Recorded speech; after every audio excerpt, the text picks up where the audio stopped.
వెంకటేష్ నటిస్తున్న పూర్తి family entertainer సంక్రాంతికి వస్తున్న block buster director Anil Ravipudi దర్శకత్వంలో శ్రీ వెంకటేశ్వర క్రియేషన్స్ బ్యానర్ పై దిల్ రాజు సమర్పణలో శిరీష్ నిర్మిస్తున్న ఈ చిత్రం సంక్రాంతికి విడుదలకు సిద్ధమవుతుంది.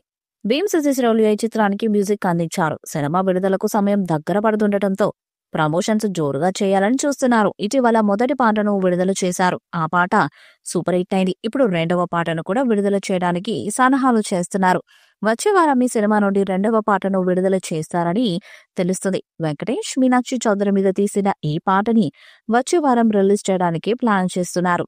సాంగ్ కి బీన్స్ సూపర్ మ్యూజిక్ ఇచ్చాడట. దాంతో సాంగ్ మీద భారీ అంచనాలు ఏర్పడ్డాయి. హీరో వెంకటేష్ మరో హీరోయిన్ మీనాక్షి చౌదరితో కలిసి ప్రస్తుతం డెహ్రాడూన్, ముసోడి, రిషికేశ్ లోని అద్భుతమైన ప్రదేశాలలో ఒక పాటను చిత్రీకరిస్తున్నారు. సంక్రాంతికి వస్తున్న జనవరి 14న సంక్రాంతి కానుకగా విడుదల కానుంది. ఇప్పటికే వెంకటేష్, అనిల్ రావుపూడి కలయికలో F2, F3 చిత్రాలొచ్చి సూపర్ హిట్ అయ్యాయి. ఇప్పుడు మూడవ చిత్రం కూడా సూపర్ హిట్ అవుతుందని చిత్ర యూనిట్ భావిస్తుంది. పండుగకొస్తున్న చిత్రాలలో భారీ పోటీ ఉంది. సంక్రాంతికి వస్తున్న సినిమాకున్న పరిమితుల దృష్ట్యా దీని మీద అంచనాలు పెంచడంలో సంగీతం కీలక పాత్ర పోషించనుంది. ఇటీవల విడుదల చేసిన గోదావరి గట్టు మీద చందమామవే అనే పాట తక్కువ టైంలోనే చార్ట్ బస్టర్ అయిపోయింది. మిలియన్ వ్యూస్ వైపు దూసుకుపోతుంది. బుక్ మై షోలో ఇంట్రెస్ట్ చూపిస్తున్న సంఖ్య అప్పుడే భారీగా రీచ్ అయింది. ఓవర్సీస్ అడ్వాన్స్ బుకింగ్స్ మొదలు పెడితే సంక్రాంతికి వస్తున్న సినిమా ఖచ్చితంగా రేసులో ముందుకొచ్చేస్తుందని ఫ్యాన్స్ నమ్మకం. మాస్ ఎలిమెంట్స్ లేకపోయినా ఫ్యామిలీని ఇట్టే ఆకట్టుకునే వెంకటేష్ మార్కుతో అనిల్ రావుపూడి కాంబో ఖచ్చితంగా పేలుతుందని అంటున్నారు.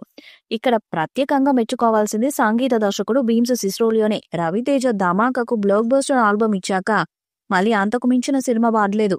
ఇప్పుడు వెంకటేష్ రూపంలో ఛాన్స్ దక్కింది. దాన్ని సరిగ్గా వినియోగించుకునే ప్లాన్ లో భాగంగా ఎప్పుడో మర్చిపోయిన రమణ గోగులని వెతికి తీసుకొచ్చి పాడించడం బ్రహ్మాండంగా పెళ్లింది. మ్యూజిక్ లవర్స్ కి వింటేజ్ ఫీలింగ్ కలిగింది. భార్యాభర్తల మధ్య సరదాగా జరిగే రొమాన్స్ ని కంపోజ్ చేసిన తీరు మళ్ళీ మళ్ళీ వినేలా చేసింది. మొత్తానికి ఒక్క పాటతో భీమ్స్ హైప్ ని ఇటు పక్క నుండి లాగేశాడు. దెబ్బకు ప్రీ రిలీజ్ వైబ్ పాజిటివ్ అయిపోయింది. ఇప్పుడు రెండో పాటతో అంచనాలు మరింత పెంచాలని చూస్తున్నారు. ఈ వీడియోపై మీ అభిప్రాయాన్ని కామెంట్ బాక్స్ లో తెలియజేయండి. ఈ వీడియో మీకు నచ్చితే లైక్ చేయండి, షేర్ చేయండి, కామెంట్ చేయండి. వారిని అప్డేట్స్ కోసం మన ఛానల్ సబ్స్క్రైబ్ చేయండి. అలాగే పక్కన ఉన్న గంట సింబల్ గట్టిగా కొట్టండి.